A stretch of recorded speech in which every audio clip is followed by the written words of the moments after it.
તમે જો એવું માનતા હોવ કે છુપાઈને કરેલું કામ કે અંધારામાં કરેલું કામ કોઈ જોઈ શકતું નથી, તો એ તમારી ભૂલ છે.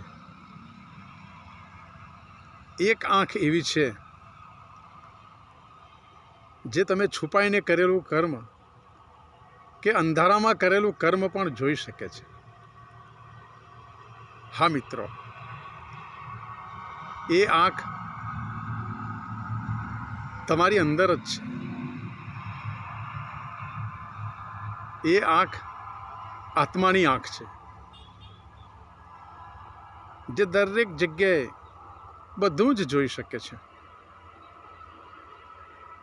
તે છુપાઈને કરેલું કામ પણ જોઈ શકે છે અને અંધારામાં કરેલું કામ પણ જોઈ શકે છે. અને એણે ક્લિક કરેલા ફોટા ડિલીટ નથી કરી શકાતા.